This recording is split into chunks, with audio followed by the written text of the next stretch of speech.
parking lot in Plantation where police have made an arrest, again, in connection to the mailing of these suspicious pipe bombs. We are told, according to a CBS News source, that the suspect is a 56-year-old man. And Jim DeFede is standing by in our newsroom with the latest information. Jim, what can you tell us? I know you've been in contact with some of your sources on this. So what we're hearing is that the arrest went down about 10:30 this morning, between 10:30, 10:45 in that time frame. We heard that it was led in part by BSO, but there's also members of the NYPD on the scene. You got Postal Police, FBI, a wide assortment of law enforcement. One of my sources told me that at the time of the arrest, a loud explosion could be heard. Now that's likely from some sort of flashbang device which would have been used to sort of stun the person who they were trying to take into custody, not likely to be necessarily part of an explosive device itself, but rather a tool used by law enforcement. The live pictures that we're seeing right now and what our viewers cannot see because the tarp, that blue tarp, was put over that white van in that parking lot within the last just couple of minutes here. But there were all sorts of markings and stickers and perhaps even some American flags on that vehicle that is in that AutoZone parking lot right now in Plantation. What are you hearing about the focus on this vehicle? Do you know anything as to what led officers to this particular location earlier this morning? I know that CBS News is reporting that it was from DNA evidence that they were able to identify a suspect. My guess is, and this is only speculation at this point, is that once they identified somebody, they probably set up on them, watched them for a while, and then made a determination as to when to take down and make an arrest. I think it just happened to take place in this parking lot. We don't have any indication that the person actually was employed there with that auto parts store, but maybe just the location where police decided to bring this to an end. Jim, this morning an 11th package was found at the Opa-locka Processing Center, also a very similar package to the ones that we've seen in New York sent to former President Bill Clinton as well as the Obamas, to CNN. This was a very similar package with the return address to Sunrise and Debbie Wasserman Schultz. The 11th was found here in Opa-locka. Do you have any idea, or have you been able to find out how that was found and how they came about? Sure. So what we understand is from our sources in local law enforcement in the Miami-Dade side of things is that at some point FBI requested Miami-Dade's bomb squad to come to the Opa-locka facility and to sweep it, which makes sense. We saw them last night bring in bomb-sniffing dogs. The bomb squad was there. Initial reports was that they hadn't found anything, but it's a large facility, as you can remember seeing from those overhead pictures that we had last night. It's a very large facility, and so in the process of going through that facility, they apparently found another package, not surprising, and they were able to remove it from there. Jim, this investigation has had ties to South Florida from the get-go. On that very first day that these packages started arriving in different locations in New York, in Washington, D.C., and in other parts of the country as well. One was actually returned to the office of Congresswoman Debbie Wasserman Schultz because that's what the return address was, not because that's where it initially came from. But all of these packages looking very similar, manila envelopes, several American flag forever stamps on the corner, the insides of that package also linking them all to each other. Congresswoman Debbie Wasserman Schultz just spoke a short time ago this morning when she was asked, why do you think somebody would put your name on these packages? She says it's deeply disturbing to have her name used in that way, but that this community will not stand for any attack on our democracy. Jim, as far as her reaction, I'm not sure if you were able to get a look at her press conference because I know all of this news was breaking. Have you heard from your sources at her office what they're doing to deal with this entire situation? Sure. So I did watch the press conference, and one of the points that she made clear is that the day after this occurred, her office was up and running. Basically, they went through the procedures that they're supposed to. Their staff is trained, Wasserman Schultz's staff is trained to detect and look for suspicious packages, and clearly anyone in Wasserman Schultz's office looking at that package would have viewed it suspiciously, you know, based on the writing, the fact that Sawgrass, which is the street address, it was misspelled. It doesn't really look like a package that would have come from Debbie Wasserman Schultz's office. So there there would have been plenty of red flags for her staff, and her staff was trained and smart enough to realize this is unusual and alerted authorities, and that's how we found out about that package, and off we went. Jim, let's go back to these live pictures. We're taking a look. Chopper 4 is over the scene there in Plantation Auto Parts store. That's where we're hearing that a 56-year-old man was taken into custody in connection with these packages. Right now, we see that they have completely covered up that white van. When we saw it earlier that it was uncovered, it had several markings around it. They had also some American flags on it. Tell me some of the law enforcement that's around there. They're towing it. Do we have any idea maybe where it will be going? That's the van just a few minutes ago before it was covered. Well, if I had to, I don't know for certain where it will go. Again, FBI seems to be taking the lead on this. FBI, ATF, postal inspectors. It will probably go to the FBI for processing. They'll want to go through every inch of that van. All the wires that are maybe inside that van. Anything that could link the contents of that van, its owner, to those devices. So that's why they're wrapping it up now. They don't want to go through it and try to even begin looking inside that van until they take it to a secure location. I'm sure they did an initial sweep just to make sure there weren't any explosive devices. I don't believe you would be seeing those law enforcement officers standing around the vehicle that close if they believe that it was a threat itself. So now that they have secured it, they'll take it away and process it, meticulously. They'll go through it. If you remember in the Unabomber case, for instance, they actually took the entire shed where he was making his devices, literally took it apart and reconstructed it at the FBI facility in Quantico to be able to analyze it further. Jim, obviously we are expecting to hear from the Department of Justice a little bit later on today. I believe the news conference is set for 2:30 this afternoon. And we, of course, are going to be waiting to hear from the White House as well. The president, of course, has tweeted about this topic related to the bomb investigation. As of right now, though, he has not made any mention regarding any arrest or any person taken into custody just yet. Jim, let's talk a little bit about the president's response thus far. Just a little while ago, he tweeted, this was an hour ago before the arrest was made official, Republicans are doing so well in early voting and at the polls, and now this, quote, bomb stuff happens and the momentum greatly slows. Surprising to hear that from the president, as it seems that this is a very legitimate threat considering the law enforcement response here today. Look, it's troubling. I almost don't want to have the conversation about the president at this point while we're still trying to figure out exactly what happened. It does not help the situation any. This is a moment for the country to sort of come together and understand that this is not the type of behavior that we need, that while we can disagree with one another in terms of politics, we should never take it to this extent. Creating fear, whether these devices ultimately could have exploded or not, to the extent that they were viable devices, we'll find that out later. If the point, though, was to create fear, that was done. Imagine you're sitting in Debbie Wasserman Schultz's office, you're a staffer, you get this package, and you actually laid hands on it.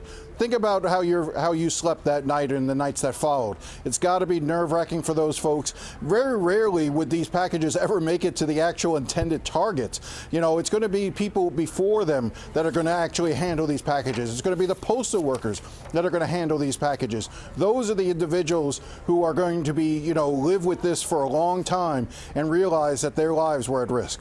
Jim, the fact that we are seeing actually on the scene right now someone from NYPD, this says to me, or to many of us watching, that New York police have known for some time, obviously, that there would be some connection and that the focus would be down here. We're seeing not just NYPD, also FBI and some other law enforcement there, the postal inspectors there as well. So this wasn't just something that, it happened in the last few minutes that this led them there. They've perhaps been working this for the last couple of days.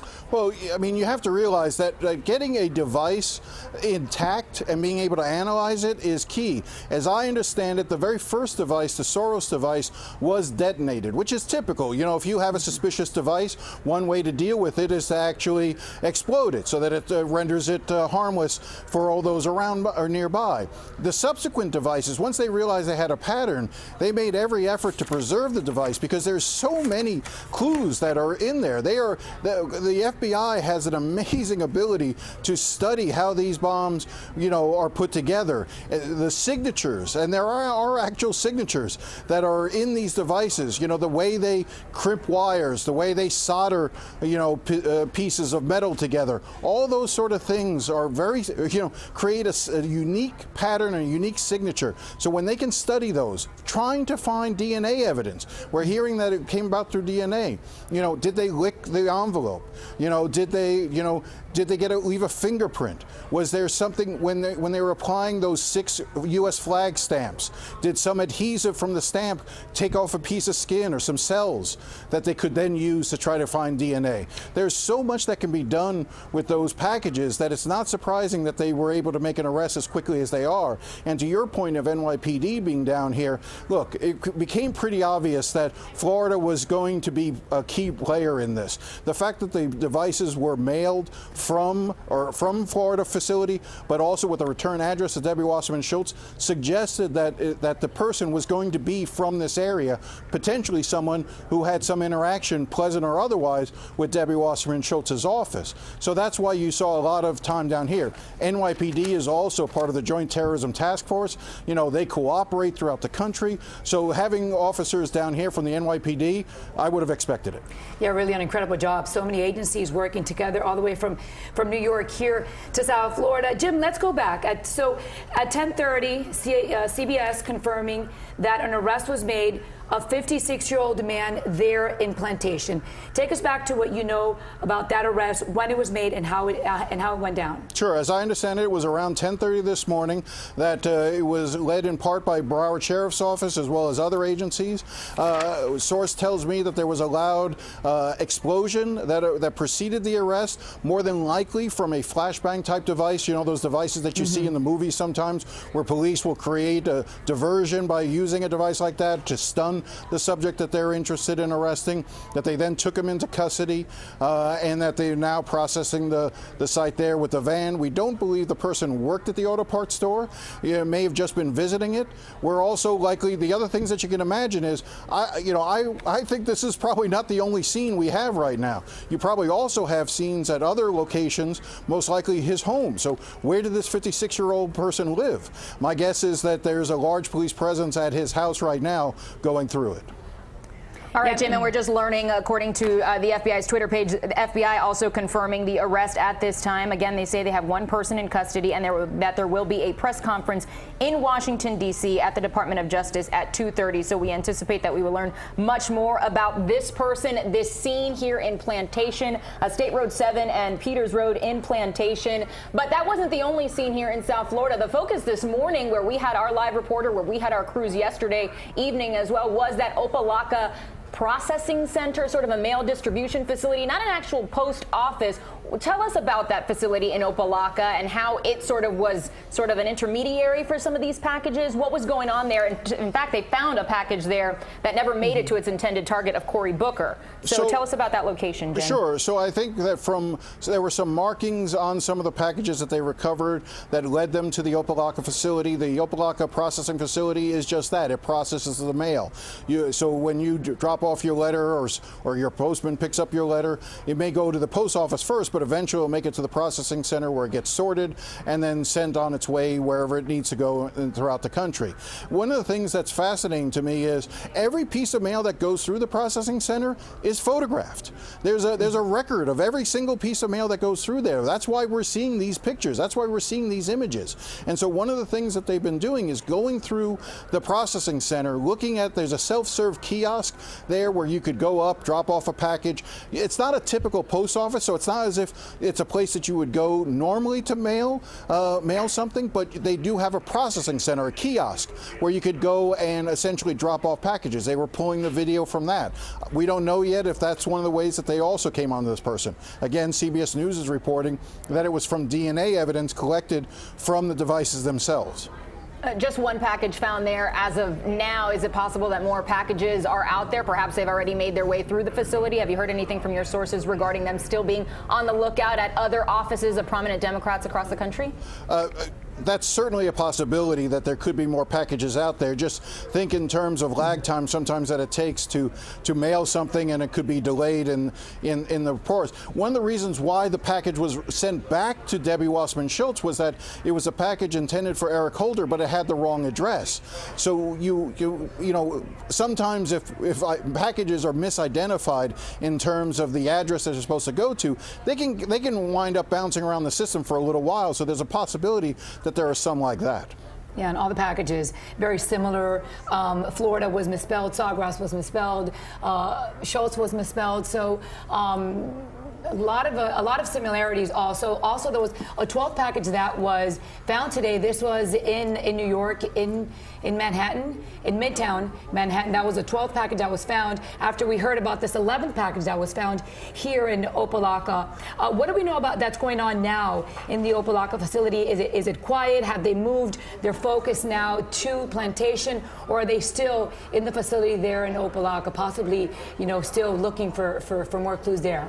I'm not certain as to whether or not that is. Hey, I got to jump. Let me cut off the line here because I'm trying to work something. So sure. I'll leave you guys alone. These are like pictures right now out of Opa-locka, that processing center where the 11th package was found. It looks all quiet at this point. Not a lot of action yesterday. That was filled with lots of law enforcement. They were out there, and indeed they did find an 11th package there at that processing facility. Again, it is not a post office where you can go and drop off your mail. It is basically a processing department where they send out the mail from there. And we've had crews there since yesterday trying to get the latest information on that situation out of there. Again, that's where it appears that they found a package addressed to Cory Booker. The other package found today was addressed to former Director of National Intelligence James Clapper, who says he's actually not surprised that he was targeted with this suspicious package. He told CNN today that the devices sent to prominent critics of President Trump in recent days are definitely domestic terrorism. Again, that is from